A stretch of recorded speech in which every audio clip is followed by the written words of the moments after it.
ಎಲ್ರಿಗೂ ನಮಸ್ಕಾರ. ಆತ್ಮೀಯರೇ, ಮೊನ್ನೆ ನಡೆದಂತಹ RTO ಪರೀಕ್ಷೆಯ ಕ್ವೆಶ್ಚನ್ ಪೇಪರ್ ಡಿಕೋಡಿಂಗ್ ಕ್ಲಾಸ್ಗೆ ತಮಗೆಲ್ಲ ಸ್ವಾಗತ. ಇದು ಆನ್ಸರ್ಸ್ ಅನ್ನು ಹುಡುಕುವಂತಹ ಕ್ಲಾಸ್ ಅಲ್ಲ. ಅಫ್ಕೋರ್ಸ್ ಆನ್ಸರ್ಸ್ ಇರುತ್ತೆ ಇದರಲ್ಲಿ. ನಮ್ಮ ಉದ್ದೇಶ ಆನ್ಸರ್ಸ್ ಅನ್ನು ಹುಡುಕುವುದು ಅಲ್ಲ. ಏನಕ್ಕೆ ಅಂತಂದ್ರೆ ಆನ್ಸರ್ಸ್ ಹುಡುಕ್ತಕ್ಕಂಥದ್ದು ಚಾಟ್ GPT ಕೊಟ್ಟು ಹುಡುಕೊಂಡು, ನಾನು ಇಲ್ಲಿ ಹೇಳ್ತಕ್ಕಂಥದ್ದು ಯಾವ ಕ್ರಮದಲ್ಲಿ ಕ್ವೆಶ್ಚನ್ ಪೇಪರ್ ಬಂದಿದೆ. ಪಾಯಿಂಟ್ ನಂಬರ್ 2 ನೋಡಿ, ನೀವು ಬಹಳಷ್ಟು ಬಾರಿ ಕರೆಂಟ್ ಅಫೇರ್ಸ್ ಇಲ್ಲಿ 1.5 hour 2 hour ಕೊಡ್ತಾ ಇರ್ತೀರಾ. ಮ್ಯಾಗ್ಝಿನ್ ಪೇಪರ್ ಓದ್ತೀರಾ, ಅದರಲ್ಲಿ ಯೂಟ್ಯೂಬ್ ಕ್ಲಾಸ್ ಹೇಳ್ತೀರಾ. ಅದಾದಂಥದ್ರಲ್ಲಿ ಮತ್ತೆ 3 times ಇಲ್ಲಿ ಬಂದಿರತಕ್ಕಂತಹ ಕರೆಂಟ್ ಅಫೇರ್ಸ್ ಕ್ವೆಶ್ಚನ್ನು 4ಕ್ಕಿಂತ ಈ 4 ಪ್ರಶ್ನೆಯಲ್ಲಿ 2 ಪ್ರಶ್ನೆಗಳು 2024 ಮೇ ಮತ್ತು ಏಪ್ರಿಲ್, ಆಲ್ಮೋಸ್ಟ್ 1 year ಬ್ಯಾಕ್ ಇರ್ತದೆ ಕರೆಂಟ್ ಅಫೇರ್ಸ್. ಅದು ಕರೆಂಟ್ ಅಫೇರ್ಸ್ ತುಂಬಾ ಮೈನ್ಯೂಟ್ ಆಗಿರ್ತಕ್ಕಂಥದ್ದು, ಅದು ನಮಗೆ ಕಣ್ಣಿಗೆ ಕಾಣಲಾರ್ದಂತಹ ಮತ್ತು ಅದು ಕೆಲವೊಂದು ವೆಬ್ಸೈಟ್ ಇಂದ ನೇರವಾಗಿ ಕಟ್ ಕಾಪಿ ಪೇಸ್ಟ್ ಮಾಡಿ ಯಾವುದು ಅಂತಕ್ಕಂಥ ಅಂಶವನ್ನ ನಿಮ್ಮ ಮುಂದೆ ಇಲ್ಲಿ ತೋರಿಸ್ತೀನಿ. ನೀವು ಜಸ್ಟ್ ಏಕಾಗ್ರತೆಯಿಂದ ಈ ಕ್ಲಾಸನ್ನ okay. Question paper decoding, question paper ಬಂದ್ಮೇಲೆ ಡಿಕೋಡಿಂಗ್ ಮಾಡೋದು ಈಸಿ ಅಂತದೆ. ಅಫ್ಕೋರ್ಸ್ ಕೆಲವೊಬ್ರಿಗೆ ಈಸಿ ಆಗುತ್ತೆ, ಅಂಥವ್ರಿಗೆ ಈ ವಿಡಿಯೋ ಹೆಲ್ಪ್ ಆಗುತ್ತೆ. ನನಗೆ ಕ್ವೆಶ್ಚನ್ ಪೇಪರ್ ಡಿಕೋಡಿಂಗ್ ಮಾಡಬೇಕು, ಹೇಗೆ ಅಪ್ರೋಚ್ ಇರುತ್ತೆ, ಹೇಗೆ ಕಲಿಬೇಕು ಅಂತಕ್ಕಂಥ. ತದನಂತರದಲ್ಲಿ ಮುಂದೆ ನೀವು right from C group to IAS group ಇದೇ ಫಾರ್ಮೆಟ್ ಇರುತ್ತೆ. ನೀವು ಅನ್ಕೊಂತೀರಾ C ಗ್ರೂಪಿಗೆ ಬೇರೆ IAS ಬೇರೆ. ನೋ, ಸ್ಟ್ಯಾಂಡರ್ಡ್ ತುಂಬ ಜಾಸ್ತಿ ಆಗುತ್ತೆ. ಅಪ್ರೋಚ್ ಸೇಮು, ಓಡುವ ದಾರಿ ಸೇಮ್ ಇರುತ್ತೆ, ಆದರೆ ಓಡುವ ತೀವ್ರತೆ, ಓಡುವ ಕ್ರಮ, ಧಾಟಿ ಅದು ಬೇರೆ ಇರುತ್ತೆ. ಬಟ್ C ಗ್ರೂಪ್ ಓದೋರು ಓಡಬೇಕು, A ಗ್ರೂಪ್ ಓದೋರು ಓಡಬೇಕು. ಓಡದೆ ಯಾರೂ ಸಾಧನೆ ಮಾಡೋಕ್ಕೆ ನಂತರದಲ್ಲಿ ನಾನು UPSC ಮಾತ್ರ ಅಟೆಂಡ್ ಮಾಡ್ತೀನಿ, C ಗ್ರೂಪ್ ಯಾವುದು ಅಟೆಂಡ್ ಮಾಡಲ್ಲ ಅಂತಹ ಒಂದು ರೆಸ್ಟ್ರಿಕ್ಷನ್ ತೆಗೆದುಕೊಂಡ್ಬಿಡಿ. ಅದೇ ಕಣಕ್ಕೂ ಆ ರೆಸ್ಟ್ರಿಕ್ಷನ್ ನಿಮ್ಮಲ್ಲಿ ಇಲ್ಲಿ ಸಲ್ಲುವವನು ಅಲ್ಲಿ ಸಲ್ತಾನೆ, ಇಲ್ಲಿ ಸಲ್ಲದವನು ಅಲ್ಲಿಯೂ ಸಲ್ಲಲ್ಲ.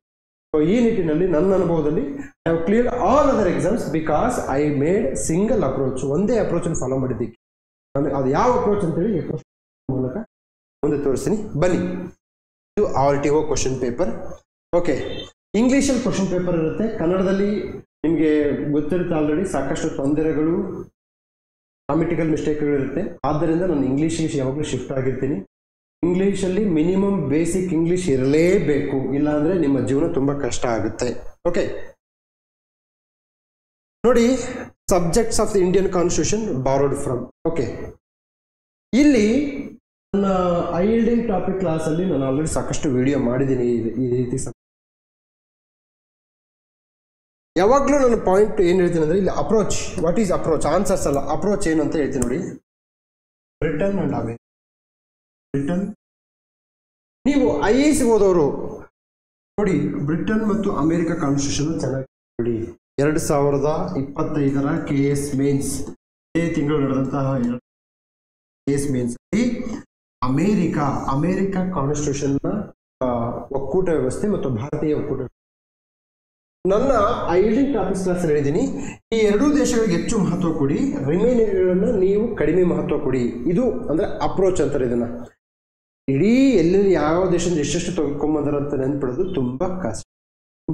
ಆದ್ದರಿಂದ ಇವೆರಡಕ್ಕೆ ನೀವು ಜಾಸ್ತಿ importance, you will get a answers ನೋಡಿ. ಓಕೆ, ಇಲ್ಲಿ ನೋಡಿ, ನೆಕ್ಸ್ಟ್ ಐರ್ಲೆಂಡ್ ತುಂಬಾ ಈಸಿ ಇದೆ. ನನ್ನ ಉದ್ದೇಶ ಇಲ್ಲಿ ಆನ್ಸರ್ಸ್ ಹುಡುಕ್ತಕ್ಕ ನೋಡಿ. ಬ್ರಿಟನ್ ಮತ್ತು ಅಮೆರಿಕ ಯಾವಾಗಲೂ ನಿಮ್ಮ ಕ್ವೆಶ್ಚನ್ ಪೇಪರ್ ಅಲ್ಲಿ ಇರುತ್ತೆ. ನೀವು ಯಾವ ಎಕ್ಸಾಮ್ ಆದ್ರೂ ಪ್ರಿಪೇರ್ ಆಗಿ, C ಇಂದ ಆಗಿ, B ಆಗಿ, A ಆಗಿ, ಯಾವ ಎಕ್ಸಾಮ್ ಆದ್ರೂ ಪ್ರಿಪೇರ್ ಆಗಿ, ಈ ಬ್ರಿಟನ್ ಮತ್ತು ಅಮೆರಿಕನ ಯಾವುದೇ ಕಾರಣಕ್ಕೂ ಮರೆಯಂಗಿಲ್ಲ.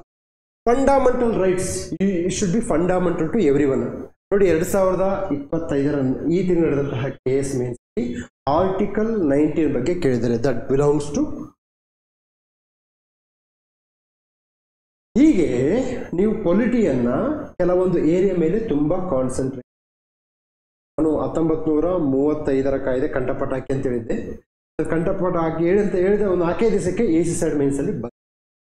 ನೀವು ಯಾರೇ ಐಲ್ಡಿಯನ್ ಕ್ಲಾಸಿಗೆ ಜಾಯ್ನ್ ಆದರೂ ಸಹ ಅದ್ರ ಎಲ್ಲ ಎವಿಡೆನ್ಸು ನನ್ನಲ್ಲಿ ಇರುತ್ತೆ, ಎಲ್ಲ ವಿಡಿಯೋಸು ಅಪ್ಲೋಡ್ ಆಗಿರುತ್ತೆ. ಯಾರು ಯಾವಾಗಾದ್ರೂ ನೋಡ್ಬೋದು, ರೀವೆರಿಫೈ ಮಾಡಬೇಕು. Don't believe my words blindly. ನನ್ನ ವರ್ಡ್ಗಳನ್ನ ನನ್ನ ಅಭಿಪ್ರಾಯಗಳನ್ನ ನೀವು ಯಾವುದೇ ಕಾರಣಕ್ಕೂ ಸುಮ್ಮನೆ ಬ್ಲೈಂಡ್ ಆಗಿ ನಂಬಬೇಡಿ, ವೆರಿಫೈ ಮಾಡಬೇಕು. ವೈಚಾರಿಕತೆ, ತರ್ಕ, ಆ ಒಂದು ಬುದ್ಧಿವಂತಿಕೆ, ವೈಜ್ಞಾನಿಕತೆಯನ್ನು ಅಪ್ಲೈ ಮಾಡಿ ನಂಬಬೇಕು, ಇಲ್ಲಾಂದ್ರೆ ನಂಬಬಾರದು. ಓಕೆ ನೋಡಿ, ಎಮರ್ಜೆನ್ಸಿ ಪ್ರಾವಿಷನ್ಸ್ DPSP ಮೇಲೆ ಮೊನ್ನೆ KPS ಅಲ್ಲಿ ಕ್ವಶನ್ ಮೇನ್ಸ್ ಅಲ್ಲಿ ಬಂದಿದೆ. ಮತ್ತೆ what is difference between C group, KS and IS? There is no difference at all as far as my knowledge is concerned. Okay, ಇದಕ್ಕೆಲ್ಲ ಆನ್ಸರ್ ಗೊತ್ತಿರುತ್ತೆ, ಬಹಳ ಈಸಿ ಕ್ವಶನ್. ನನ್ನ ಪ್ರಕಾರ RTO ಕ್ವಶನ್ ಪೇಪರ್ ನ standard ಏನಾದಿದ್ರೆ ಅದು ಬಿಲೋ ಸ್ಟ್ಯಾಂಡರ್ಡ್ ಇದೆ. ತುಂಬಾ ಸ್ಟ್ಯಾಂಡರ್ಡ್ ಕ್ವಶನ್ಸ್ ತೆಗೆದಿಲ್ಲ, ನೇರವಾಗಿ ಡೈರೆಕ್ಟ್ ಕ್ವಶನ್ಸ್ ಬಂದಿದ್ದಾವೆ. ವೆನ್ ಕಂಪೇರ್ ಟು PSI 402 ಪೇಪರ್ಗೆ, PSI 402 paper is more tough. ನೀವು ನನಗೆ ಗೊತ್ತು PSI 402 ಪೇಪರ್ ಸೆಕೆಂಡ್ ವಿಡಿಯೋ ಮಾಡಿ ಅಂತಂದ್ರೆ ಖಂಡಿತ ವಿಡಿಯೋ ಡೋಂಟ್ ವರಿ. ಇದು ನಿನ್ನೆ ಮೊನ್ನೆ ನಡೆದಂತಹ ಪರೀಕ್ಷೆ ತುಂಬಾ ಫ್ರೆಶ್ ಆಗಿದೆ, ಮತ್ತೆ ಬಹಳಷ್ಟು ಬೇರೆ ಅಪ್ರೋಚ್ ಕೊಟ್ಟರೆ ನಾನು ಅಪ್ರೋಚ್ ಕೊಟ್ಟೆ ಆಲ್ರೆಡಿ. ನೋಡಿ, which of the following features were borrowed by the constitution of India from the British constitution? ನೋಡಿ ಎಲ್ಲಿ ಬಂದಿದೆ already, CDS combined defence service previous year 19 November 2000. ನಿಮ್ಮ ಇಡೀ C group to A group exam ಎಲ್ಲ ಬರ್ತಕ್ಕಂಥ ಎಲ್ಲಿಂದೂ ಬರಲ್ಲ. ಇದನ್ನ ಬಿಟ್ಟು ಬೇರೆ ಏನಾದರೂ ಕ್ವಶನ್ ಬಂದ್ರೆ ಅದು ಯಾವನು ಅಟೆಂಡ್ ಮಾಡೇ ಇಲ್ಲ. ಇದು ಐಡಿಯಾ, ಗೊತ್ತಾಯ್ತಾ? ನಾನು ಇಡೀ ಇಂಡಿಯಾದಾಗ ಇರ್ತಕ್ಕಂಥ ಇರೋಬರ ಎಕ್ಸಾಮ್ಸ್ ಎಲ್ಲ ಹೇಳಲ್ಲ, ಸೆಂಟ್ರಲ್ ಗೌರ್ಮೆಂಟ್ ಸರ್ವೀಸಸ್ ಅಲ್ಲೇ ಮಾತ್ರ ಹೇಳ್ತೀನಿ. ನೀವು ಅದನ್ನು ಮಾಡಿ ನೋಡಿ, ವರ್ಷಕ್ಕೆ 365 ಸಲ ಸೆಂಟ್ರಲ್ ಗೌರ್ಮೆಂಟ್ ಎಕ್ಸಾಮ್ ಕಂಡಕ್ಟ್ ಮಾಡೋದು. ಕೇವಲ ಒಂದು 20 ರಿಂದ 50 ಕ್ವಶನ್ ಪೇಪರ್ ವರ್ಷಕ್ಕೆ, ಅದು 20 ರಿಂದ 50 ಎಕ್ಸಾಮ್, 50 ಮ್ಯಾಕ್ಸಿಮಮ್ 50 ಕ್ವಶನ್ ಪೇಪರ್ ನೀವು 6 ಟೈಮ್ ರಿವಿಷನ್ ಮಾಡ್ಬೋದು, ಗೊತ್ತಾ? 6 ಟೈಮ್ ರಿವಿಷನ್ ಮಾಡ್ಬೋದು. ಸೊ ಈ ಹಿನ್ನೆಲೆಯಲ್ಲಿ ಆ ಒಂದು ಬ್ರಿಟಿಷ್ ಕಾನ್ಸ್ಟಿಟ್ಯೂಷನ್ ಆಲ್ರೆಡಿ ರಿಪೀಟ್ ಆಗಿದೆ. CDS G ಪ್ರತಿ ಕ್ವಶನ್ಸ್ಗೂ ನಾನು ಇದನ್ನೇ ತಂದಿಟ್ಟಿದ್ದೀನಿ. ನಾನು ಇದನ್ನ ಬಿಟ್ಟು ಬೇರೆ ಏನು ಮಾತಾಡಲ್ಲ. ನನ್ನ ಪ್ರಕಾರ previous year question paper approach ಅದು ಹೇಗಿರುತ್ತೆ, ಅಪ್ರೋಚ್ ಅದೇ ಥರ ಓದ್ಕೊಂಡು ಫೈನ್. ಎಸ್,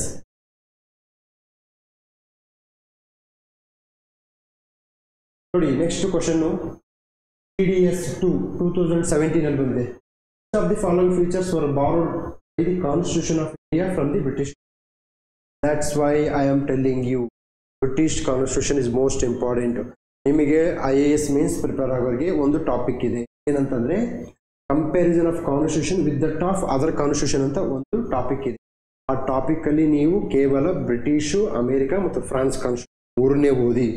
ಸಿ ಗ್ರೂಪ್ಗೆ ಪ್ರಿಪೇರ್ ಆಗೋರು ಸಹ ಈ 3 ಕಾನ್ಸ್ಟಿಟ್ಯೂಷನ್ಗಳನ್ನ ವಿತ್ ಇಂಡಿಯಾ ಜೊತೆ ಕಂಪ್ಯಾರಿಸನ್ ಮಾಡ್ಕೊಂಡ್ರೆ ಯುವರ್ ಟಾಪಿಕ್. ಇದನ್ನ ನೀವು ಯಾವುದೋ ಬುಕ್ಸ್ ಅಲ್ಲಿ ಇಲ್ಲ ಅಂತ ನೀವು ಆರೋಪ ಮಾಡಿ. ಕ್ವಶನ್ ಪೇಪರ್ ಇದೆ, ಕ್ವಶನ್ ಪೇಪರ್ ಪುಸ್ತಕ. Okay, rule of law, law making procedure, independence of judiciary. ನೋಡಿ ಇಲ್ಲಿ ವರ್ಡ್ ಇಂಡಿಪೆಂಡೆನ್ಸ್ ಆಫ್ ಜುಡಿಷಿಯರಿ, ಇದು ಅಮೆರಿಕದ್ದು. ಇಲ್ಲೂ ಬಂದಿರೋದೇನು, ಇಂಡಿಪೆಂಡೆನ್ಸ್ ಆಫ್ ಜುಡಿಷಿಯರಿ. ನೋಡಿ ಇಲ್ಲಿ ಬಂದಿರೋದು ಸಹ ಫಂಡಮೆಂಟಲ್ ರೈಟ್ಸ್. ಇಲ್ಲಿ ಬಂದಿರೋದು ಅಮೆರಿಕಾದಲ್ಲಿ ಇಂಡಿಪೆಂಡೆನ್ಸ್ ಆಫ್ ಜುಡಿಷಿಯರಿ ಬಂದಿದೆ. ಸೊ ಅಮೆರಿಕಾದನ್ನೇ ಕೊಡ್ತಾನೆ ಯಾವಾಗಲೂ, ಅಮೆರಿಕಾ ಬ್ರಿಟನ್. ಈ ನೆವರ್ ಮಿಸ್ ದಟ್, ಈ ನೆವರ್ ಮಿಸ್ ದೋಸ್ ಥಿಂಗ್ಸ್. ನೋಡಿ, independence of judiciary, parliamentary system ಬ್ರಿಟಿಷ್ದು. ಓಕೆ, ಸೊ ನಮಗೆ ಇಲ್ಲಿ 1 2 4 3 ಹೋಯ್ತು. Independence of judiciary came from American constitution. ಇಲ್ಲಿ ಉದ್ದೇಶ ಆನ್ಸರ್ಸ್ ಅನ್ನು ಹುಡುಕಿದ್ವಿ. ಆನ್ಸರ್ಸ್ ಹುಡುಕೋದ್ರ ಜೊತೆಗೆ ಅಮೆರಿಕ ಮತ್ತು ಬ್ರಿಟನ್ ಕಾನ್ಸ್ಟಿಟ್ಯೂಷನ್ ಕರೆಕ್ಟ್ ಆಗಿ ಓದಬೇಕಂತಕ್ಕಂಥದ್ದು ಇಲ್ಲಿನ ಕ್ಲಾಸ್ ಮೂಲ. This is aunty defection law, most important. ಮೊನ್ನೆ ಕರ್ನಾಟಕ ಲೆಜಿಸ್ಲೇಟಿವ್ ಕೌನ್ಸಿಲ್ಗೆ ನಡೆದಂತಹ ಪರೀಕ್ಷೆಯಲ್ಲಿ ಇದನ್ನು ಕೇಳಿದ್ದಾರೆ ಆಲ್ರೆಡಿ. 52nd ಅಮೆಂಡ್ಮೆಂಟ್ ಕೇಳಿದ್ದಾರೆ, 86th ಅಮೆಂಡ್ಮೆಂಟ್ ಕೇಳಿದ್ದಾರೆ. ಇದೇ ಅಮೆಂಡ್ಮೆಂಟ್ನ ಇಂಡೈರೆಕ್ಟ್ ಆಗಿ KS ಈ ತಿಂಗಳ ನಡೆದ ಮುಖ್ಯ ಪರೀಕ್ಷೆಯಲ್ಲಿ ಸ್ಪೀಕರ್ ಅವರ ಪಾತ್ರ ಏನು ಅಂತ. ಸ್ಪೀಕರ್ ಅವರನ್ನ ನಾನು ಆಲ್ರೆಡಿ HOT ಕ್ಲಾಸಲ್ಲಿ ಹೇಳ್ಬಿಟ್ಟಿದ್ದೀನಿ. Speaker is important. 93 article important with article Kihoto one case important. Okay, next election commission ಈ ಆಂಟಿ ಡಿಫೆಕ್ಷನ್ ಆ ಒಂದು ಅನರ್ಹತೆ ಮಾಡ್ತಕ್ಕಂಥ ರಾಜ್ಯದಲ್ಲಿ ರಾಜ್ಯಪಾಲರಿಗೆ ಹೋಗ್ಬೇಕು, ಕೇಂದ್ರದಲ್ಲಿ ರಾಷ್ಟ್ರಪತಿಗಳಿಗೆ ಹೋಗ್ಬೇಕು. ಸ್ಪಷ್ಟ ಇಂತಹ ಪ್ರಶ್ನೆಗಳನ್ನ ಕಣ್ಣು ಮುಚ್ಚಿಕೊಂಡು ನಾವು ಮಾಡಬೇಕು. ಇದು ನನ್ನ ಪ್ರಕಾರ ಸಬ್ ಸ್ಟ್ಯಾಂಡರ್ಡ್ ಕ್ವಶನ್. ಸಬ್ ಸ್ಟ್ಯಾಂಡರ್ಡ್ ಅಂದ್ರೆ ಬಿಲೋ ಸ್ಟ್ಯಾಂಡರ್ಡ್. ಇದು ತುಂಬಾ ಟಫ್ ಇಲ್ಲ ಕ್ವಶನ್ಸ್, ನೇರವಾಗಿ ಬರೋದಿದೆ. ಬಟ್ ಮೈ ಪಾಯಿಂಟ್ ಈಸ್ ಏನಂತಂದ್ರೆ, ಇಂತಹ ಕ್ವಶನ್ಗಳನ್ನು ಯಾರಾದರೂ ತಪ್ಪು ಮಾಡಿದರೆ ಎಕ್ಸಾಮ್ಸ್ ಅಲ್ಲಿ ಅವರನ್ನ ಆ ಹರಿಬ್ರಹ್ಮ ಬಂದ್ರು ಎಕ್ಸಾಮ್ ಕ್ಲಿಯರ್. ಇವು ಏನಪ್ಪಾ ಅಂತಂದ್ರೆ ಲೆವೆಲ್ ಪ್ಲೇಯಿಂಗ್ ಫೀಲ್ಡ್, ಎಲ್ಲರೂ ಮಾಡ್ತಾರೆ, ನೀವು ಮಾಡಲೇಬೇಕು. ಇಂಥಲ್ಲೇನಾದರೂ ನೀವು ಫೇಲ್ ಆದರೆ then very difficult. Anti defection ಲಾಗೆ ಸಂಬಂಧಪಟ್ಟ ಹಾಗೆ IAS ಎಕ್ಸಾಮ್ಸ್ ಅಲ್ಲಿ ಬಹಳಷ್ಟು ಕ್ವಶನ್ಸ್ ಬಂದಿದೆ. I will give evidence. Okay, 2022ರಲ್ಲಿ ಆಂಟಿ ಡಿಫೆಕ್ಷನ್ ಲಾ ಏನಿದೆ? With reference to anti defection law in India, consider the following statement. The law specifies that a nominated legislature cannot any political party within 6 months. No, within 6 months ಒಳಗಡೆ ಈ nominated member he can join any other political. ಆದರೆ independent member, ಸ್ವತಂತ್ರ ಅಭ್ಯರ್ಥಿ, he cannot join any political party. The law does not provide any time frame within which the presiding officer has to decide a defection case. ನೋಡಿ, ಇದನ್ನ presiding officer ಅಂದ್ರೆ speaker ಇರ್ತಾರೆ. Speaker ಅವರಿಗೆ ಇಷ್ಟೇ ದಿವಸದೊಳಗಡೆ ಈ ಒಂದು ಅನರ್ಹತೆಗೆ ಸಂಬಂಧಪಟ್ಟ ಹಾಗೆ ನೀವು ನಿರ್ಧಾರ ಕೈಗೊಳ್ಳಬೇಕಂತೇಳಿ ಟೈಮ್ ಫ್ರೇಮ್ ಇಲ್ಲ. ಇದಕ್ಕೆ ಸಂಬಂಧಪಟ್ಟ ಹಾಗೆ ಸುಪ್ರೀಂ ಕೋರ್ಟ್ ಏನು ಹೇಳ್ತಾ ಇದೆ? No, you just within time frame you have to take a decision ಅಂತ ಹೇಳ್ತಾ ಇದೆ. ಆಲ್ರೆಡಿ ಅಂಡರ್ ಆರ್ಟಿಕಲ್ 200 ಗವರ್ನರ್ಗೂ ಸಹ ಏನು ಹೇಳ್ತಾ ಇದೆ? Within 1 month or maximum 3 months you have to take a decision regarding bills which are forwarded by the state government. Okay, so ಇದು answers.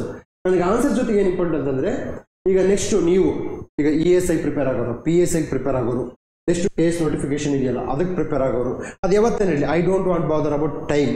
So ನನಗೆ ನೀವು ಸನ್ನದ್ಧತೆಯಲ್ಲಿ ಇದ್ದೀರಾ ಅಷ್ಟೇ ಇಂಪಾರ್ಟೆಂಟು. ನೆಕ್ಸ್ಟ್ ಈಗ IAS ಮೇನ್ಸ್ ಇದೆ, ನೆಕ್ಸ್ಟ್ ಈ ಪ್ರಿಲಿಮ್ಸ್ ಆಗೋದ್ರೆ ಮೇನ್ಸ್ ಇದೆ. ಯಾವುದೇ ಎಕ್ಸಾಮ್ ಪ್ರಿಪೇರ್ ಆಗೋರಿಗೆ ನನ್ನ ಕಡೆಯಿಂದ ಒಂದು ಅಪ್ರೋಚ್ ಪಾಯಿಂಟ್ ನೋಟ್ ಮಾಡ್ಕೊಳ್ಳಿ. Aunty defection law related 360 degree ಆ್ಯಂಗಲಿಂದ ಓದ್ಕೊಳ್ಳಿ. ಇದು exam material. This is exam material. For example UPSC IAS mains ಅಲ್ಲಿ ಕೇಳಿದ್ದಾರೆ, because of anti defection law parliament ಅಲ್ಲಿ ಒಂದು ಕನ್ಸ್ಟ್ರಕ್ಟಿವ್ ಡಿಬೇಟ್ ಆಗ್ತಾ ಇಲ್ಲ. ಏನಕ್ಕೆ ಅಂತಂದ್ರೆ ಹೈಕಮಾಂಡ್ ಕಲ್ಚರ್ ಬೆಳೆತೆ. ಹೈಕಮಾಂಡ್ ಏನು ಹೇಳುತ್ತೆ ಅದನ್ನೇ ಮಾತಾಡಬೇಕು, ಹೈಕಮಾಂಡ್ ಹೇಳಿದ ಕಡೆನೇ ಮಾತಾಡಬೇಕು. ಈ ನಿಟ್ಟಿನಲ್ಲಿ there is no constructive debate in the parliament ಅಂತ. ಸೊ ನೀವು ಸಹ C ಗ್ರೂಪ್ ಪ್ರಿಪೇರ್ ಆಗೋರು ಆ ಲೆವೆಲ್ಗೆ ಅಂದ್ರೆ IAS ಲೆವೆಲ್ಗೆ ಪ್ರಿಪೇರ್ ಆದಾಗ ನಿಮ್ಮ PSI ಎಕ್ಸಾಮ್, ESI ಎಕ್ಸಾಮ್ ಮತ್ತು C ಗ್ರೂಪ್ ಎಕ್ಸಾಮ್ CM ಕ್ಯಾಟಗರಿಯಲ್ಲಿ ಕ್ಲಿಯರ್ ಮಾಡುವಂತಹ ಯಾವುದೇ ಕಾರಣಕ್ಕೂ ಬಾರ್ಡರ್ ಏರಿಯಾದಲ್ಲಿ ಇರಬೇಡಿ. ಆಗುತ್ತಾ ಇಲ್ಲ ಅಂತ ಅನ್ಕೋಬೇಡಿ. ಯಾವುದೇ ಕಾರಣಕ್ಕೆ ಆಗುತ್ತಂತಾನೆ GM ಅಲ್ಲೇ ಹೊಡಿಬೇಕಂತ ನೀವು ಟಾರ್ಗೆಟ್ ಅನ್ನು ಹೋಗಬೇಕಾಗುತ್ತೆ. ಓಕೆ, ಈ ನಿಟ್ಟಿನಲ್ಲಿ ನಾವೇನು ಮಾಡ್ತಾ ಇದೀವಿ ಅಂತಂದ್ರೆ, ಈ ಒಂದು ಜನರಲ್ ಸ್ಟಡೀಸ್ನ from C group, PSI and ESI ಸಂಬಂಧಪಟ್ಟ ಹಾಗೆ ಒಂದು ಆನ್ಲೈನ್ ಕೋರ್ಸ್ ಅನ್ನು ಸ್ಟಾರ್ಟ್ ಮಾಡ್ತೀವಿ. ನಮ್ಮ ಆನ್ಲೈನ್ ಕೋರ್ಸ್ ಏನಪ್ಪ ಅಂದ್ರೆ ಫೇಸ್ ಟು ಫೇಸ್ ಪಾಠ ಮಾಡ್ತಕ್ಕಂಥದ್ದು ಅಲ್ಲ. ಮಕ್ಕಿ ಅಲ್ಲ. ನಮ್ಮ ಇಡೀ ಕೋರ್ಸು 3 ತಿಂಗಳು ಕೋರ್ಸ್ ಇರುತ್ತೆ. ಓಕೆ, ನೀವು ಕೋರ್ಸಿಗೆ ಜಾಯ್ನ್ ಆಗ್ಬೇಕಂದ್ರೆ ಎಸ್ಪೆಷಲಿ ವಿಶೇಷವಾಗಿ ಹೊಸಬ್ರು, ಈಗ ಡಿಗ್ರಿ ಫೈನಲ್ ಇಯರ್ ಸ್ಟೂಡೆಂಟ್, ತದನಂತರದಲ್ಲಿ ಕೋಚಿಂಗ್ ಜಾಯ್ನ್ ಆಗ್ಬೇಕಂತ ಅಂತಕ್ಕಂಥ ನಾವು ವಿಶೇಷವಾದ ಕೋರ್ಸನ್ನು ನಾವು ಇದು ಮಾಡಿದ್ದೀವಿ. ಸೊ ನಮ್ಮ ಜೊತೆ ಈ ಒಂದು ಟೀಮಲ್ಲಿ ಇರ್ತಕ್ಕಂಥವ್ರು ರಾಜಶೇಖರ್ ಸರ್ ಅಂತ ಇದ್ದಾರೆ. ಅವರು ಸಹ ಸಾಕಷ್ಟು UPSC ಪರಿಣಿತಿ ಮತ್ತು ಸಾಕಷ್ಟು ಎಕ್ಸಾಮ್ಸ್ ಗುರೂಜಿ ತಂಡ ಸಾರಥ್ಯವನ್ನು ವಹಿಸಿದವರು, ಅವರು ಸಹ ನಮ್ಮ ಜೊತೆ ಇರ್ತಾರೆ. ಹೀಗೆ ಅವರ ಒಂದು ನಮ್ಮ ಒಂದು ನಾಯಕತ್ವದಲ್ಲಿ ಒಂದು ಕೋರ್ಸ್ ಮಾಡ್ತಾ ಇದ್ದೀವಿ. 3 ತಿಂಗಳು ಕೋರ್ಸ್. ಅದು ಏನಂತಂದ್ರೆ ಹೇಗೆ ಪ್ರಿಪೇರ್ ಆಗಬೇಕು. ಇಟ್ ಇಸ್ ನಾಟ್ ಬುಕ್ ತಗೊಂಡೆ ಪಾಠ ಮಾಡಿದ್ರೆ ಓದೆ. No, it's not like that. ಇದು ಎಕ್ಸಾಮ್ಸಿಗೆ ಬರುತ್ತೆ, ಇದನ್ನು ಓದಿ ಅದನ್ನ ನಾವು ಪಾಠ ಮಾಡ್ತಾರೆ. ಅದಕ್ಕೆ ಸಂಬಂಧಪಟ್ಟ ಹಾಗೆ ಕ್ವಶನ್ಸ್ ಕೊಡ್ತಾರೆ ನಮ್ಮ ಟೀಮ್ ಅವರು. ಸೊ ಮೆಂಟರ್ಶಿಪ್ ಬೇರೆ ಇರುತ್ತೆ, ಕ್ಲಾಸ್ ಬೇರೆ ಇರುತ್ತೆ. You can get whatever you want. So this is the service. So this is our programme for you people. Interested people can join. Okay, ನಂತರದಲ್ಲಿ ಆಂಟಿ ಡಿಫೆಕ್ಷನ್ ಲಾ 2014 ಬಂದಿದೆ. ಸೊ ಇದ್ರ ಬಗ್ಗೆ ನಾನು ಮಾತಾಡಲ್ಲ. ನೋಡಿ, 5th schedule, 8th schedule, 5th schedule ಬಹಳ important. ನಿಮಗೆ ನೆಕ್ಸ್ಟ್ ಎಕ್ಸಾಮ್ಸಿಗೆ ಬರುತ್ತೆ. 5th ಶೆಡ್ಯೂಲ್ ಬಹಳ ಇಂಪಾರ್ಟೆಂಟ್. ಇದನ್ನು ಸೂಚಿ ನನ್ನ ಈ ಒಂದು ಐ ಈಲ್ಡಿಂಗ್ ಕ್ಲಾಸಲ್ಲಿ ನಾನು ಆಲ್ರೆಡಿ ಏನು ಮಾಡಿದ್ದೀನಿ ಅಂತಂದರೆ ಆಂಟಿ ಡಿಫೆಕ್ಷನ್ ಲಾ. ಓಕೆ, ಆಂಟಿ ಡಿಫೆಕ್ಷನ್ ಲಾ 5ನೇ ತಿಂಗಳು 10ನೇ ತಾರೀಕು 2025 ಮಾಡಿ ಹಾಕಿದ್ದೀನಿ. 3 ಆಲ್ರೆಡಿ ನೋಟ್ಸ್ ಮಾಡಿದ್ದಾರೆ. ಸೊ 52ನೇ ತಿದ್ದುಪಡಿ ಆಲ್ರೆಡಿ ಏನಾಗಿದೆ, ಮಾರ್ಚ್ 24 ಆಲ್ರೆಡಿ ನೋಟ್ಸ್ ಮಾಡಿಸ್ತೀನಿ. ನನಗೆ ಗೊತ್ತಿತ್ತು ಆಲ್ರೆಡಿ ಇದು ಎಕ್ಸಾಮ್ಸ್. ಈ ನಮ್ಮ ನೋಟ್ಸ್ ಹೇಗಿರುತ್ತೆ, 52ನೇ ಸಂವಿಧಾನಕ್ಕೆ ತಿದ್ದುಪಡಿ ನೋಟ್ಸ್ ಹೇಗಿರುತ್ತೆ ಅಂತಂದರೆ, ಇದು ನೋಟ್ಸ್ ಹೇಗಿರುತ್ತೆ ಅಂತಂದರೆ ಎಕ್ಸಾಮಲ್ಲಿ ಏನು ಕೇಳಿರ್ತಾರಲ್ಲ ಅದೇ ಆ್ಯಂಗಲಲ್ಲಿ ಇರುತ್ತೆ. ನನಗೆ ಯಾವುದೇ ಒಂದು ಮಾಹಿತಿಯನ್ನು ಎಕ್ಸಾಮ್ ಆ್ಯಂಗಲಿಂದ ಓದಬೇಕು ಹೊರತು ನಿಮಗೆ ಹೇಗೆ ಬೇಕು ಆಗೋದಿದ್ರೆ ಕೆಲಸ ಆಗಲ್ಲ. I don't want the way you want to read. No, I want to you people to read in the examiner format. Okay, examiner ಏನು ಕೇಳ್ತಾನೆ ಆಲ್ರೆಡಿ 2 ಬರೀ ನೋಟ್ಸ್ ಹಾಕಿದ್ದಾರೆ. ಇದು ನೀವು ಜಾಯಿನ್ ಆದ್ರೂ you can get these notes. Okay, ಈ notes ಬರೀ ಬುಕ್ದಲ್ಲಿ ಹೇಗಿರುತ್ತಲ್ಲ academic, this is not academic notes and I don't believe academic notes. Academic notes are different from competitive notes. Okay, ಈ ಕಾಂಪಿಟೇಟಿವ್ ನೋಟ್ಸ್ ಹೇಗಿರ್ಬೇಕಂದ್ರೆ ಎಕ್ಸಾಮ್ನಲ್ಲಿ ಹೇಗೆ ಕೇಳ್ತಾನೆ ಅದೇ ಆ್ಯಂಗಲ್ ನಾವು ನೋಟ್ಸ್ ಮಾಡಿರ್ತಕ್ಕಂಥ. ಈ ಥರ ಸಾಕಷ್ಟು ಮಾಡಿದ್ದೀನಿ ನಾನು ಆಲ್ರೆಡಿ. ನಾನು ಪಾಠ ಮಾಡಿದ್ದೀನಿ ಆಂಟಿ ಡಿಫೆಕ್ಷನ್ ಸಂಬಂಧಪಟ್ಟ 52 ಮಾಡಿದ್ದೀನಿ. 30 ಏಪ್ರಿಲ್, ಇದು 30 ಏಪ್ರಿಲ್ ಆಲ್ರೆಡಿ ಪಾಠ ಮಾಡಿದ್ದೀನಿ. ಅದರಲ್ಲಿ ಏನು ಓದಬೇಕು, ಏನನ್ನು ಓದಬಾರ್ದು ಅಂತೇಳಿ ಆಂಟಿ ಡಿಫೆಕ್ಷನ್ ಸಂಬಂಧಪಟ್ಟ ಇಲ್ಲಿ ಬುಕ್ ಕಂಟೆಂಟ್ ಅನ್ನು ಕೊಟ್ಟಿರೋದನ್ನು ಸ್ಕ್ರೀನ್ಶಾಟ್ ಹಾಕಿದ್ದೀನಿ. Okay, HYT class fine. Next, with reference to central and state relations, the following house can pass the resolution to give a power to the Parliament of India to acquire the power to legislate on any item in the state list. Very simple question, direct question, no confusion. ಇಂಥ ಕ್ವಶನ್ಗಳಲ್ಲಿ confusion ಆಗೋ ಅವಶ್ಯಕತೆ ಇಲ್ಲ. ಏನಿದು? Rajya Sabha majority, Rajya Sabha majority not less than 2/3. So ಇಲ್ಲಿ ರಾಜ್ಯಸಭಾ, ಇದು ರಾಜ್ಯಸಭೆಯ ವಿಶೇಷ ಅಧಿಕಾರಗಳಿಗೆ ಸಂಬಂಧ. ರಾಜ್ಯಸಭೆ ಏನ್ ಮಾಡುತ್ತಂದ್ರೆ ಇದು ರಾಜ್ಯ ಪಟ್ಟಿಗಳ ಮೇಲೆ ಕಾನೂನು ರಚನೆ ಮಾಡುತ್ತೆ. ನಂತರದಲ್ಲಿ ವೈಸ್ ಪ್ರೆಸಿಡೆಂಟ್ ರಿಮೂವಲ್ಗೆ ಇನಿಷಿಯೇಟ್ ಮಾಡಬಹುದು. ನಂತರದಲ್ಲಿ ಅಖಿಲ ಭಾರತ ಸೇವೆಗಳನ್ನು ಅಂಡರ್ ಆರ್ಟಿಕಲ್ 312 ಅಲ್ಲಿ ಏನ್ ಮಾಡುತ್ತೆ ಅಂತಂದ್ರೆ ಅಖಿಲ ಭಾರತ ಸೇವೆ. ಇಂಥ ಕ್ವಶನ್ಸ್ ಸಿಂಪಲ್ ಆಗಿ ನಮ್ಮ ತಾತನ ಕಾಲಕ್ಕೂ ಇವೇ ಕ್ವಶನ್ಸ್, ನಾವು ತಾತ ಆದ್ರೂ ಇವೇ ಕ್ವಶನ್ಸ್ ಬರುತ್ತೆ. This is the open truth, ಇದು ಓಪನ್ ಸೀಕ್ರೆಟ್ ಅಂತಾರೆ. This is open secret. ಅದರಲ್ಲಿ ಏನು ಇಂಥ ಕ್ವಶನ್ಸ್ ನಾನು ಆಲ್ರೆಡಿ ನನ್ನ HYT ಅಲ್ಲಿ ಅವ್ರಿಗೆ ಹೇಳ್ಬಿಟ್ಟಿದ್ದೀನಿ. ಇವು ಗೊತ್ತಿಲ್ಲ ಅಂತಂದ್ರೆ ನಮ್ಮನ್ನ ಭಗವಂತನು ಕಾಪಾಡಲ್ಲ ಅಂತ ಹೇಳಿದ್ದೀನಿ. Okay fine. 2016 ಆಲ್ರೆಡಿ UPSC ಅಲ್ಲಿ ಈ ಕ್ವಶನ್ಸ್ ಬಂದಿದೆ. ಓಕೆ, 2016 ಈ ಕ್ವಶನ್ಸ್ ಸೇಮ್ ಬಂದಿದೆ. Okay, next, the following committee 90 Santhanam committee. ನೋಡಿ ಇಲ್ಲಿ ಸಂತಾನಂ ಕಮಿಟಿ CVC ಸಂಬಂಧಪಟ್ಟ. CVC is important. Central vigilance commission, Santhanam committee most important. Next, sir ಆಯಿತು, ಈಗ ನನ್ನ ಉದ್ದೇಶ ನೋಡಿ ಆನ್ಸರ್ಸ್ ಹುಡುಕೋದಲ್ಲ, ಅಪ್ರೋಚ್ ಕ್ಲಾಸ್ ಅಂತ ಹೇಳ್ತೀನಲ್ಲ, ಹೀಗೆ ನೋಡಿ ಹೇಗಂತ ಈಗ ತೋರಿಸ್ತೀನಿ ಬನ್ನಿ. Sir Goswami committee related to the election.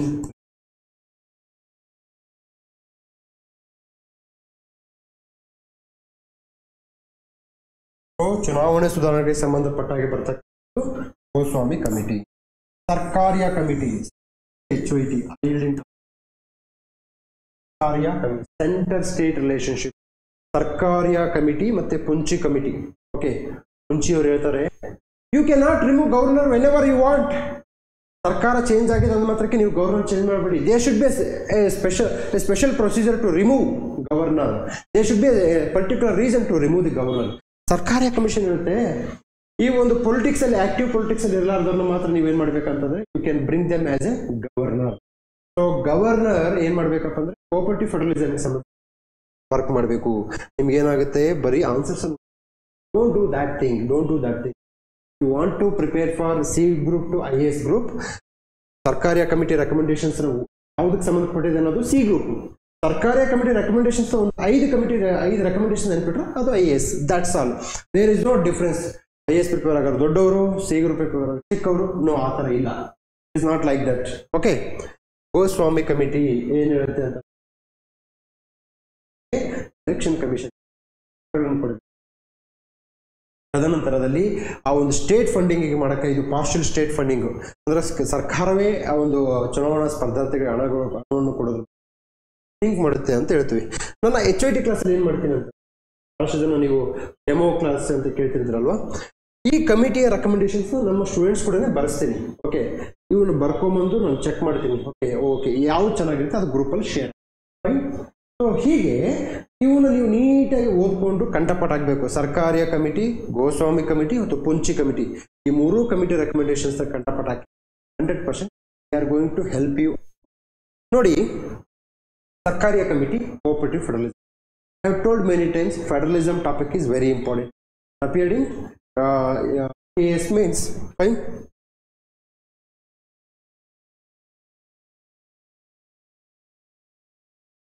Next ನೋಡಿ, ಇದು NDA 2018 national UPSC exam conduct ಮಾಡ್ತಾರೆ. ನೀವು ಬಾವಿಯೊಳಗಿನ ಕಪ್ಪೆ ಆಗಬೇಡಿ. ನೀವೇನ್ ಮಾಡಬೇಕು, ಬಾವಿಯಿಂದ ಬಂದು ಸಮುದ್ರ ಎನ್ನುವ ಯಲ್ಲಿ ಈಜಾಡಿ. ಅಲ್ಲಿ ಈಜಾಡಿದಾಗ ಅದರ ಆಳ ಅಗಲಗಳು, ಮುತ್ತು ರತ್ನಗಳು, ತಗ್ಗು ಬಗಡೆಗಳು ಅವೆಲ್ಲ ಏನಾಗುತ್ತೆ ಅಂದ್ರೆ ಗೊತ್ತಾಗುತ್ತೆ. ಇಂಡಿಯಾ ಎಕ್ಸಾಮ್ ದಿನೇಶ್ ಗೋಸ್ವಾಮಿ ನೋಡಿ, ಅಲ್ಲಿ ಗೋಸ್ವಾಮಿ, ಇಲ್ಲಿ Goswami, Markande committee, Narasimham committee, so ಎಲ್ಲ ನೋಡಿದಾಗ ಏನಾಗುತ್ತೆ, ಪದೇ ಪದೇ ಪದೇ ನೋಡಿದಾಗ ಇವು ಫೆಮಿಲಿಯರ್ ಆಗುತ್ತೆ. ಅವಾಗ ನೀವು ಎಕ್ಸಾಮ್ ಅಲ್ಲಿ ಏನು ನೀವು ಆಲೋಚನೆ ಮಾಡಿರ್ತಕ್ಕಂಥ ಕನ್ಫ್ಯೂಷನ್ ಆಗ್ತಕ್ಕಂಥ ಅಂಶ ಏನು ಇರಲ್ಲ. ಓಕೆ.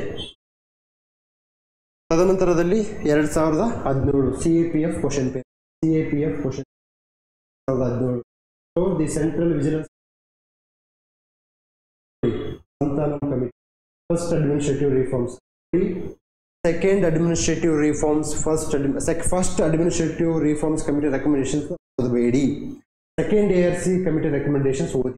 ಯಾರು ಓದಬೇಕಂತಂದ್ರೆ PSISA, ESISA, AS ಮೇನ್ಸು ಮತ್ತು IS ಮೇನ್ಸ್ ಓದೋರು ಸೆಕೆಂಡ್ ARC ಕಮಿಟಿ ರೆಕಮೆಂಡೇಶನ್ಸ್ ಯಾವುದೇ ಕಾರಣಕ್ಕೂ C ಗ್ರೂಪ್ ಪ್ರಿಪೇರ್ ಆಗೋರು. ಐ ಮೀನ್ ಅಂದ್ರೆ ಬರೀ ಆಬ್ಜೆಕ್ಟ್ಸ್ MCQs ಕ್ವಶನ್ಸ್ಗೆ ಈ committee recommendations not important. Okay. ಇಲ್ಲಿವರೆಗೂ ಕರೆಂಟ್ ಅಫೇರ್ಸ್ ಇನ್ನೂ ಬಂದಿಲ್ಲ ನೋಡಿ, ಅರ್ಥ ಮಾಡ್ಕೊಳ್ಳಿ. ನೀವು ಕರೆಂಟ್ ಅಫೇರ್ಸ್ ಎಷ್ಟು ಇಂಪಾರ್ಟೆನ್ಸ್ ಕೊಡಬೇಕಂತೇಳಿ ಬರೀ ಹಳೆಯ ಕ್ವಶನ್ಸೇ ಬರ್ತವೆ. Okay. With reference to the law of preventive detention, a person can be detained without obtaining the opinion of an advisory board for a period of maximum 3 months. Question ತುಂಬಾ easy ಇದೆ, ಏನು doubt ಇಲ್ಲ. PUC actually ಅದು RTOಗೆ ಯಾಕೆ ಇಷ್ಟು ಈಸಿಯಾಗಿ ಕೇಳೋದು ಗೊತ್ತಿಲ್ಲ. RTO ಕೆಲಸ ತುಂಬಾ ಕಷ್ಟ, ಬಟ್ ಕ್ವಶನ್ ಪೇಪರ್ ಇಷ್ಟು ಈಸಿ ಇದೆ ಅಂತಕ್ಕಂಥದ್ದು ನನಗೆ ಸೋಜಿಗ ಆಯಿತು ಭಾಳ. ನಮ್ಮ ಉದ್ದೇಶ ಏನು, whether it is repeated concept. First of all this topic comes under fundamental rights. There is no doubt fundamental rights fundamental for any other exam, without it there is no exam at all. ಇಲ್ಲಿ question paper ನಾನು ಕಂಡುಕೊಂಡಿದ್ದು ಏನಪ್ಪಾ ಅಂತಂದ್ರೆ economics survey ಮತ್ತು budget ಮೇಲೆ question ಬಂದಿದೆ, ಆದರೆ pure economics ಮೇಲೆ ಕ್ವಶನ್ಸ್ ಬಂದಿದೆ. ಪ್ಯೂರ್ ಎಕನಾಮಿಕ್ಸ್ ಮೇಲೆ ಕ್ವಶನ್. ಓಕೆ. ಸೊ ಅದೇನಾಗುತ್ತೋ ಗೊತ್ತಿಲ್ಲ. Fine.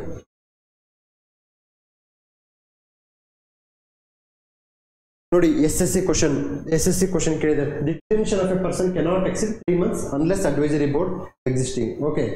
3 months answers in 3 months. SSC CPO 2022 ಅಂದ್ರೆ ಜಸ್ಟ್ 3 years ಬ್ಯಾಕ್ ಈ ಕ್ವಶನ್ ಕೇಳಿದ್ದಾನೆ. Maximum 98% of the going to repeat from the PYQs. Okay. ನೀವು ಇಲ್ಲಿ ಪಾಸ್ ಆಗಿರ್ತಕ್ಕಂಥದ್ದು 70 to 80% question will be in the GM category. Okay.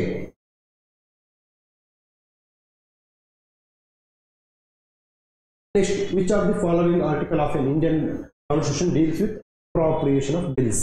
ಇದು ಬಡ್ಜೆಟ್ಗೆ ಸಂಬಂಧಪಟ್ಟದ್ದು. ಬಡ್ಜೆಟ್ಗೆ ಸಂಬಂಧಪಟ್ಟಿದ್ದು ಅಂದ್ರೆ ವಿನಿಯೋಗ ಮಸೂದೆ ಅಂತಾರೆ. ನೋಡಿ ಹೇಳ್ತೀನಿ, budget is important. Article 112 is important. Budget parliament ಸಂಸತ್ತು ಅಂತಕ್ಕಂಥ ಚಾಪ್ಟರ್ ಇದೆಯಲ್ಲ ನಿಮ್ಮ ಇದರಲ್ಲಿ ಪೊಲಿಟಿ ಬುಕ್ದಲ್ಲಿ, ಅಲ್ಲಿ ಪ್ರತಿಯೊಂದು ಅಂಶಗಳು ಸಹ ಅಂಶ. ಈ ಒಂದು ಬಡ್ಜೆಟ್ನ ಹಂತಗಳು ಯಾವಿದಾವೆ, ಒಂದು ಮಸೂದೆ ಕಾಯ್ದೆಯಾಗಿ ಪರಿವರ್ತನೆ ಆಗಲು ಬೇಕಾಗುವಂತಹ ಯಾವುವು ಎನ್ನುವುದರ ಬಗ್ಗೆ ಸಾಕಷ್ಟು ಪ್ರಶ್ನೆಗಳು ಅಲ್ಲಿಂದ ಬರುತ್ತೆ. ಅಲ್ಲಿ ಯಾವುದೇ ಕಾರಣಕ್ಕೂ ಕನ್ಫ್ಯೂಷನ್ ಇರಬಾರ್ದು. ಕನ್ಫ್ಯೂಷನ್ ಇದ್ರೆ then it will be in a trouble. Okay. So ಅಪ್ರಾಪ್ರಿಯೇಷನ್ಗೆ ಸಂಬಂಧಪಟ್ಟ ಹಾಗೆ ಎಸ್, ಇದು ಸ್ವಲ್ಪ ಡಿಫಿಕಲ್ಟ್ ಇದೆ, ಇಂತೂ ತುಂಬಾ ಕಷ್ಟ. But my point is you should read as much as possible, as depth as possible. Okay. 360 angle ಇಂದ ಓದ್ಕೊಳ್ಳಿ ಇದನ್ನ. ಇಂತಹ ಪ್ರಶ್ನೆಗಳನ್ನ, ಟಾಪಿಕ್ಗಳನ್ನ 360 ಆಂಗಲ್ ಇಂದ ಓದಿದಾಗ ನಿಮಗೆ ಹೆಚ್ಚು ಹೆಲ್ಪ್ ಆಗ್ತಕ್ಕಂಥದ್ದನ್ನ ನೋಡಬಹುದು. CAPF question 2017. Which one of the following the correct sequence of different stages of budget has to go through the parliament? ನೋಡಿ, 2017ರಲ್ಲಿ ಕ್ವಶನ್ ಕೇಳಿದ್ದಾರೆ. ಏನಂತ, ಒಂದು ಬಡ್ಜೆಟ್ ಯಾವ ಹಂತಗಳನ್ನ ಕಟಾಯ್ದುಕೊಂಡು presentation of scrutiny of the department committees, passing of finance bill, first presentation of the budget, ತದನಂತರದಲ್ಲಿ last ಬರ್ತಕ್ಕಂಥದ್ದು passing off finance bill ಅಂತಂದ್ರೆ new taxes, appropriation bill ಅಂತಂದ್ರೆ expenditure, scrutiny by departmental committee ಅಂತಂದ್ರೆ ಎಲ್ಲ ಕಮಿಟಿಗಳು ನೀವು 100 ಕೋಟಿ ಕೇಳಿದ್ರೆ ಅನ್ಕೊಳ್ಳಿ, ಯಾಕೆ 100 ಕೋಟಿ ಬೇಕು, ಕಡಿಮೆ ಆಯ್ತಾ ಜಾಸ್ತಿ ಆಯ್ತಾ ಅಂತ ರೆಕಮೆಂಡ್ ಮಾಡ್ತಾರೆ. ಓಕೆ. ಸೊ 1 2 3 4 5. ಸೊ ಈ ಹಂತದಲ್ಲಿ ಹೋಗ್ತಕ್ಕಂಥ. ಸೊ ನೆಕ್ಸ್ಟ್ ಯಾವುದೇ ನೀವು ನೋಟಿಫಿಕೇಶನ್, ಒಂದು ಈ ಸಂದರ್ಭದಲ್ಲಿ ನಿಮಗೆಲ್ಲ ಒಂದು ಕಿವಿ ಮಾತನ್ನು ಹೇಳ್ತೀನಿ, ನೋಟಿಫಿಕೇಶನ್ ಇಲ್ಲ, ಇನ್ನು ಇಂಟರ್ನಲ್ ರಿಸರ್ವೇಶನ್ ರಿಪೋರ್ಟ್ ಆಗಿಲ್ಲ. ಮನೆ ಕೂರಿದ್ರೆ tomorrow success is depend on your today's work. ಯಾರು ನೋಟಿಫಿಕೇಶನ್ ಆದ್ಮೇಲೆ ಓದಕ್ಕೆ ಸ್ಟಾರ್ಟ್ ಮಾಡ್ತಾರೋ ಅವರು ಈ ಜನ್ಮದಲ್ಲಿ ಎಕ್ಸಾಮ್ ಕ್ಲಿಯರ್ ಮಾಡೋಕ್ಕಾಗಲ್ಲ, ಮುಂದಿನ ಜನ್ಮದಲ್ಲಿ ಎಕ್ಸಾಮ್. ಸೊ ಯುದ್ಧಕ್ಕಿಂತ ಮುಂಚೆಗೆ ಯಾರು ಹೆಚ್ಚು ಬೆವರನ್ನು ಸುರಿಸ್ತಾರೋ ಅವರು ರಣರಂಗದಲ್ಲಿ ಕಡಿಮೆ ರಕ್ತವನ್ನು ಸುರಿಸ್ತಾರೆ. ಸೊ ಯಾರಾದರೂ ಓದ್ಬೇಕನ್ನೋರಿಗೆ ನೋಟಿಫಿಕೇಶನ್ ಇಂಪಾರ್ಟೆಂಟ್ ಅಲ್ವೇ ಅಲ್ಲ. ಏನಕ್ಕೆ ಅಂತಂದ್ರೆ ಈ ಪರೀಕ್ಷೆಯಲ್ಲಿ ಎಷ್ಟು ಕಲ್ತ್ಕೊಂಡ್ರು ತುಂಬಾ ಕಡಿಮೆನೆ. ಓಕೆ, ಇಂಟರ್ನಲ್ ರಿಸರ್ವೇಶನ್ ರಿಪೋರ್ಟ್ ಬಗ್ಗೆ ಕಾಯಲಾರದೆ ನೋಟಿಫಿಕೇಶನ್ಗೆ ಒಂದಲ್ಲ ಒಂದು ದಿವಸ ಕರೀಲೇಬೇಕು. ಯಾಕಂದ್ರೆ ಸರ್ಕಾರಿ ಅಧಿಕಾರಿಗಳಿಲ್ಲದೆ ಸರ್ಕಾರ ನಡೆಸೋದು ತುಂಬಾ ಕಷ್ಟ. ಸೊ ನಾನು ಇಲ್ಲಿ ಯಾರನ್ನು ಟೀಕೆ ಮಾಡ್ತಕ್ಕಂಥ, ಯಾರನ್ನು ಬೈತಕ್ಕಂಥ ಕೆಲಸ ನಾನು ಇಲ್ಲಿ ಕೇವಲ ಹೊಟ್ಟೆಪಾಡಿನ ಆರ್ಥಿಕ ವ್ಯವಸ್ಥೆಯಲ್ಲಿ ನಾನು ಬಂದವನು. ನಾನು ಎಲ್ರಿಗೂ ಅದನ್ನು ನಾನು ಹೇಳ್ತೀನಿ, ಫಸ್ಟ್ ನಿಮ್ಮ ಜೀವನವನ್ನು ಕಟ್ಕೋಬೇಕಂದ್ರೆ ಓದೋದು ಬಿಟ್ರೆ ಬೇರೆ ಏನಿಲ್ಲ. ಸುಮ್ಮನೆ ವ್ಯವಸ್ಥೆಯಲ್ಲಿನ ಟೀಕೆ ಟಿಪ್ಪಣಿ ಲೋಪದೋಷಗಳ ಬಗ್ಗೆ ಮಾತಾಡುವ ಬದಲು ನಮ್ಮ ಜೀವನವನ್ನು ಕಟ್ಟಿಕೊಳ್ಳುವ ಕಡೆ ನಾವು ಮುನ್ನುಗ್ಗಬೇಕಾಗುತ್ತೆ. So this is all about ಇದಾಯಿತು. Next, with reference to the powers of president following. ನೋಡಿ, president topic is always important. ಪ್ರೆಸಿಡೆಂಟನ್ನು ಬಿಟ್ಟು ನೀವು ಯಾವುದೇ ಕಾರಣಕ್ಕೂ ಇದು ಮಾಡಿದರೆ ಪ್ರೆಸಿಡೆಂಟ್ಗೆ ಸಂಬಂಧಪಟ್ಟಾಗೆ ಸಾವಿರಾರು ಕ್ವಶನ್ಸ್ ಇದಾವೆ. ಸೊ ದಟ್ಸ್ ವೈ ನಾನು ಏನು ಮಾಡಿದೆ ಅಂತಂದರೆ president India the head of the state SSC question complete central government ತಂದಿದ್ದೀನಿ. Central government exam president topic ಬಗ್ಗೆ ನಾನೇನು ಹೆಚ್ಚು ಮಾಡಕ್ಕೆ ಹೋಗಲ್ಲ, ಜಾಸ್ತಿ ಇದು ಮಾಡೋಕ್ಕಲ್ಲ. Who was the commander sent by the sultan of Bijapur to punish Shivaji? Afzal Khan. Afzal Khan ಬಗ್ಗೆ ಏನಾದರೂ ಕ್ವಶನ್ ಬಂದಿದೆಯಾ? ಶಿವಾಜಿ ಬಗ್ಗೆ, ಅಫ್ಜಲ್ ಖಾನ್ ಬಗ್ಗೆ? Yes, CDS 2020, just 2 years back. Okay. Arrange the following events associated with Shivaji in a chronological. Afzal Khan, annexation of Javli. Okay, my point is ಏನಂತಂದ್ರೆ ಶಿವಾಜಿ ಬಗ್ಗೆ ಯಾರ್ಯಾರೋ ಹೆಂಗೋ ಓದ್ತಾರೆ, ನೀವು ಹಂಗಂಗೆ ಓದಬೇಡಿ. ಶಿವಾಜಿನ ಒಂದು ರೀತಿಯಲ್ಲಿ ಬೇರೆ ತರ ಪ್ರೆಸೆಂಟೇಷನ್ ಮಾಡ್ತಕ್ಕಂಥದ್ದು ನಮ್ಮ ನೋಡ್ಬೋದು. So that is not important. I don't want to put into the well into the politics. Rather than a political figure, he is a historical figure for me. He is a material, he is a high yielding topic for the competitor. So ನೋಡಿ, ಅಫ್ಜಲ್ ಖಾನು ಇಲ್ಲಿ ಅಫ್ಜಲ್ ಖಾನ್ ಇದ್ದಾನೆ, ಮೇಲೇನು Afzal Khan. So ಎಕ್ಸಾಮಿನರ್ಗೆ Afzal Khan angle ಇಂದ ಶಿವಾಜಿನ ಓದ್ತಕ್ಕಂಥದ್ದು. ಎಷ್ಟು question ಇದು ಬರ್ಬೋದು. Okay, so attack on Shaista Khan ಬರ್ಬೋದು, ಏನಕ್ಕೆ ಗೊತ್ತಿಲ್ಲ. ಸೊ ಈ ಆಂಗಲ್ ಇಂದ ಓದ್ಕೊಂಡಾಗ ಏನಾಗುತ್ತೆ ಅಂತಂದ್ರೆ ನಿಮಗೆ ಎಕ್ಸಾಮ್ ಪ್ರಿಪರೇಷನ್ ಆಗುತ್ತೆ. ಸೊ ಇಲ್ಲಿ ಹೇಳ್ತಕ್ಕಂಥದ್ದು approach class. This is approach class. Okay. Shivaji ಬಗ್ಗೆ ಬಹಳ questions. Next, Bulanda Darwaza Jaipur city was built by Akbar to commemorate of his victory. ನೋಡಿಯಪ್ಪ, ಮುಘಲ್ಸ್ ಅಂಡ್ ವಿಜಯನಗರ ಬಗ್ಗೆ ನೀವು NCERT ಸ್ಟೇಟ್ ಬುಕ್ಸ್ ಮೇಲೆ ಡಿಪೆಂಡ್ ಆಗಬೇಡಿ, ಯಾವುದೇ ಕಾರಣಕ್ಕೂ ಡಿಪೆಂಡ್ ಆಗಬೇಡಿ. ಇವರು ವಿಜಯನಗರ ಸಾಮ್ರಾಜ್ಯದ ಬಗ್ಗೆ, ವಿಜಯನಗರದ ಅರಸರಿಗೂ ಸಹ ಅಷ್ಟು ಮಾಹಿತಿ ಗೊತ್ತಿರಲ್ಲ, ಅಷ್ಟು ಮಾಹಿತಿ ನಿಮ್ಗೆ ಗೊತ್ತಿರಬೇಕಾಗುತ್ತೆ.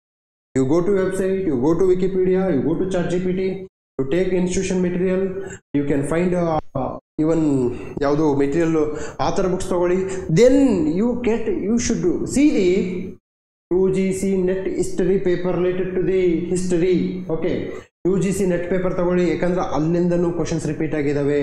ನಾನು ಸಾಕಷ್ಟು ಕ್ವಶನ್ ನೋಡಿದ್ದೀನಿ, ಅಲ್ಲಿಂದನೂ ಸಹ ರಿಪೀಟ್ ಆಗಿದ್ದಾವೆ. ಈಗ ಹಿಸ್ಟ್ರಿಗೆ ಅತ್ಯಂತ ಡೀಪ್ ಕ್ವಶನ್ ಯಾರು ತೆಗಿತಾರೆ?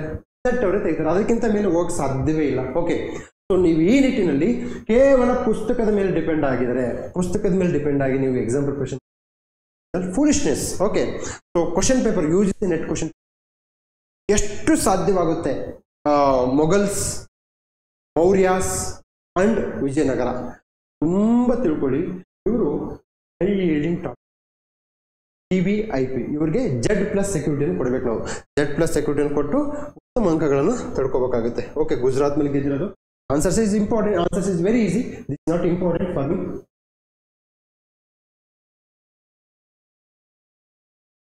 SSC ಕ್ವಶನ್ ಬಂದಿದೆ. Which of the following was built by Akbar to commemorate his foundation in Gujarat? Buland Darwaza. Indian engineering service and economic service ಅಂತ ಇದೆ. Economic service IES UPSC conduct ಮಾಡುತ್ತೆ. So the correct chronological order which was given by the monuments were built: Qutub Minar, Buland Darwaz, Gol Gumbaz, Red Fort. So ನೀವು ಯಾವುದೇ ಕಾರಣಕ್ಕೂ ಮೊಘಲ್ಸ್ ಅನ್ನ ಮರೆಯಂಗಿಲ್ಲ. LM Singhvi committee recommended about LM. S, ಇದು question tough ಇದೆ. ಇಲ್ಲಿ question ಸ್ವಲ್ಪ tough ಇದೆ. S, ಇದು high yielding topic. S, this is A high yielding topic. ನಾನು ಬಹಳಷ್ಟು ಬಾರಿ ಆಲ್ರೆಡಿ ನನ್ನ ಪ್ರೀವಿಯಸ್ ಹೇಳಿದ್ದೀನಿ. 73 ಮತ್ತು 74ನೇ ತಿದ್ದುಪಡಿ ಅಂತಂದ್ರೆ specially Karnataka KPSC exam conduct ಮಾಡೋರು ನಿಮ್ಗೊಂದು ಸಲಹೆ ಏನಪ್ಪಾ ಅಂತಂದ್ರೆ, ಈ 73ನೇ ತಿದ್ದುಪಡಿಯನ್ನು ಕಾಯ್ದೆಯನ್ನು ಓದ್ಕೊಂಡ್ಬಿಡಿ ಸಾಧ್ಯವಾದ್ರೆ. ಕಾಯ್ದೆ ಇಂಪಾರ್ಟೆಂಟ್ ಅಂಶಗಳು ಓದ್ಕೊಂಡ್ಬಿಡಿ. ಯಾಕಂದ್ರೆ ನಾನು ಸಾಕಷ್ಟು ಪ್ರಶ್ನೆಗಳು ನೋಡಿದ್ದೀನಿ ಇಲ್ಲಿ. 73ನೇ ಸಾಂವಿಧಾನಿಕ ತಿದ್ದುಪಡಿ ವಿತ್ ಕಾಯ್ದೆನ ಓದ್ಕೊಂಡಾಗ ನಿಮ್ಗೆ help. Fine. So answer is A. ಇಲ್ಲಿ ಏನಾಗಿದೆ ನೋಡಿ, ನ್ಯಾಯ panchayat should be established for A cluster of villages. ಇದು ಆಕ್ಚುಲಿ 4ನೇ ಪಾಯಿಂಟ್ ಇದೆಯಲ್ಲ, ನ್ಯಾಯ ಪಂಚಾಯತ್ಗಳು ಗ್ರಾಮಗಳ ಸಮೂಹಕ್ಕೆಲ್ಲ, ಪ್ರತಿಯೊಂದು ಗ್ರಾಮಕ್ಕೆ ನ್ಯಾಯ ಪಂಚಾಯತ್ಗಳು ಇರ್ಬೇಕಂತ ಹೇಳಿದ್ದಾರೆ. ಸ್ವಲ್ಪ it is not a cluster of villages. No, it is not a cluster of villages. ಗ್ರಾಮಗಳ ಸಮೂಹಕ್ಕೆ ನ್ಯಾಯ ಪಂಚಾಯತ್ಗಳು, ಈ ಗ್ರಾಮಕ್ಕೂ ನ್ಯಾಯ ಪಂಚಾಯತ್ ಬೇಕು. That's why it is called tough question. LM Singhvi committee area number PYQs ಎಲ್ಲ ಬಂದಿದೆ. ಇದು previous year question paper Singhvi. But my point is ಏನಪ್ಪ ಅಂತಂದ್ರೆ, ಸ್ವಲ್ಪ ಏನ್ ಮಾಡಿದ್ದಾನೆ, ಟ್ಯೂನ್ ಅಪ್ ಮಾಡಿದ್ದಾನೆ. It is not a cluster of village. Okay, so 3-tier constitutional status, yes, it has given. Okay, next to Balwant Rai Mehta, Ashok Mehta committee, LM Singhvi committee. Balwant Rai, Ashok Mehta, LM Singhvi. ಈ ಮೂರು committee recommendations ನಿಮ್ಮ ಲೈಫ್ಗೆ ಇವ್ರು ಬಂದು oxygen ಕೊಡ್ತಕ್ಕಂಥ ಕೆಲಸ ಮಾಡ್ತಾರೆ, marks ಅನ್ನು ಕೊಡ್ತಕ್ಕಂಥ ಕೆಲಸ. ಸೊ ಇದನ್ನ ಹೈ ಯೀಲ್ಡಿಂಗ್ ಟಾಪಿಕ್ಸ್ ಅಂತೀನಿ. ಈ ಮೂರು ಕಮಿಟಿಯ ರೆಕಮೆಂಡೇಶನ್ಸ್ ನಾನು ಹೈ ಯೀಲ್ಡಿಂಗ್ ಟಾಪಿಕ್ ಅಂತ. ಇಲ್ಲಿ ಯಾವುದೇ ಕಾರಣಕ್ಕೂ ನೀವು ಕನ್ಫ್ಯೂಸ್ ಆದ್ರೆ